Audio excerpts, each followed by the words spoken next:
Praise be Jesus and Mary.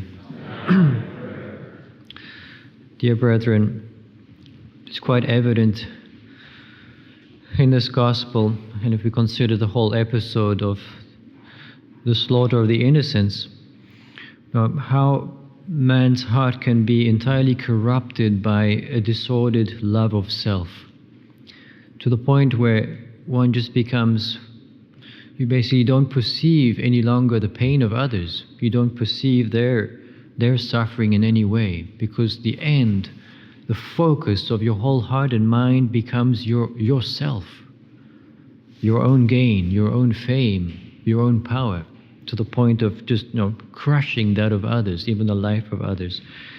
We see this in Herod. We see how he put to death so many children out of fear that there was some kind of threat to his own power, to his own fame.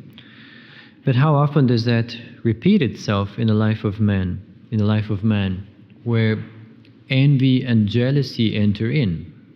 So if we consider ourselves, well, we've probably never done what Herod did, but how many times have we given in to envy and jealousy, which is substantially the same thing, just maybe on a smaller scale, but it's the same fault.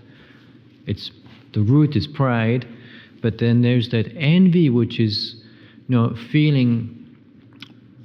this bad feeling toward another because he's got something that I don't.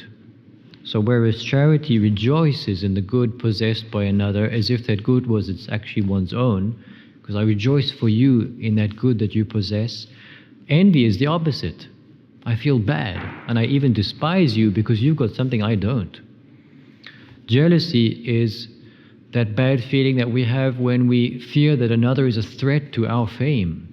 So he's taking away glory or honor that are due to me. Now everyone's looking at him now, so now that's jealousy. So these are the defects which manifested themselves in an extreme degree in Herod.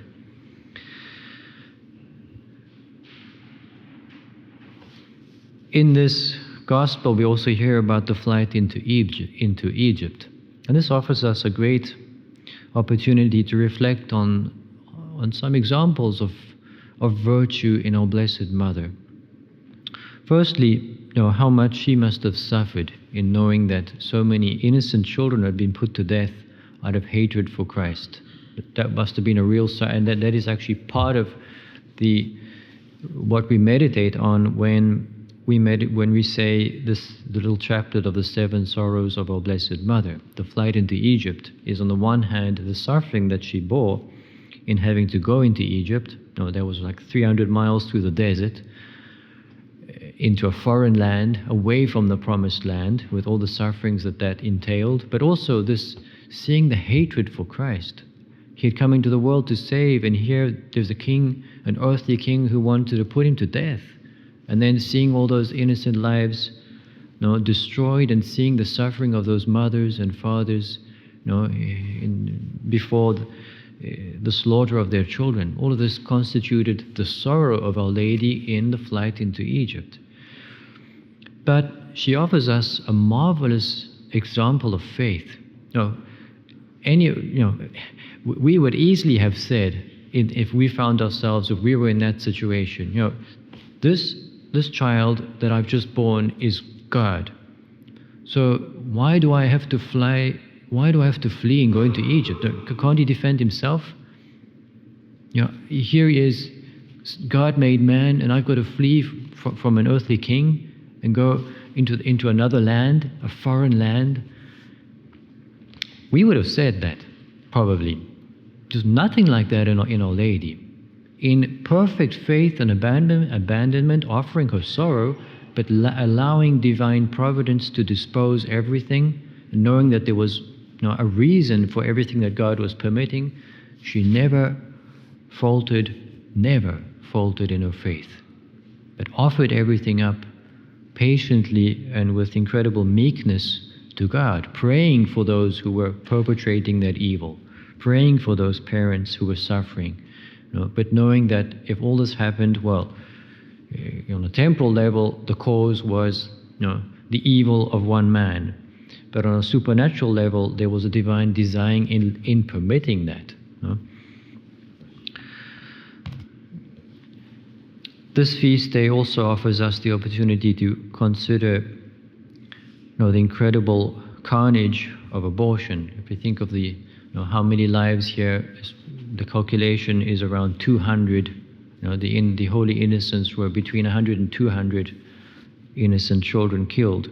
Well, that's something dreadful. But if we sort of put that into proportion, even in our times when you could say relatively there's been a slight decrease in the total number of abortions, we're still talking about 73 million a year.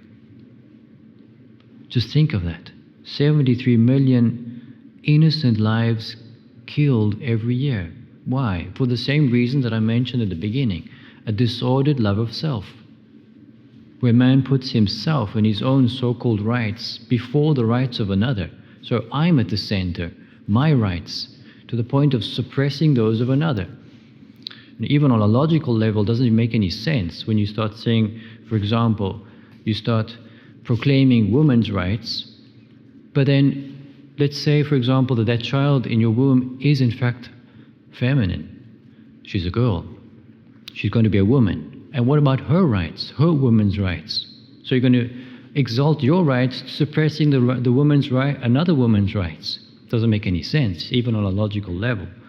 So whatever might be the sin or the situation that's led to that situation of pregnancy, that's another problem. You cannot suppress an innocent life. That life has a right to be protected, has a right to be nurtured and defended.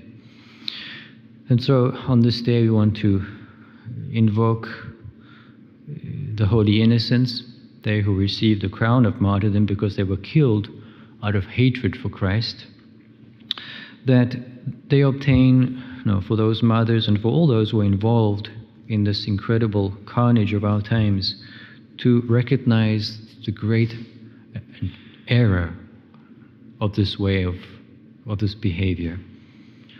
This hatred of life, this not wanting even to recognize the presence of life there where it should be so evident that there is life. It's basically just man putting a kind of doing some kind of violence to his mind to say that which is in the womb is not life and therefore you can kill it. It's just a plain violence to your intellect. It's evident that we're talking about human life here. And so to destroy that life right in its beginning, in the place which should be so protected, is an incredible violence, an act of pride.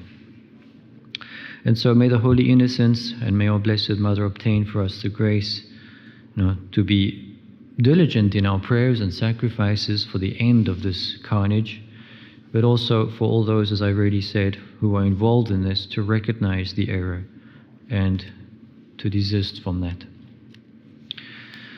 And let us ask also, Blessed Mother, for the grace to imitate her faith in moments of trouble and difficulty, to be like her in maintaining faith, know that God permits all things for the good for those who love him.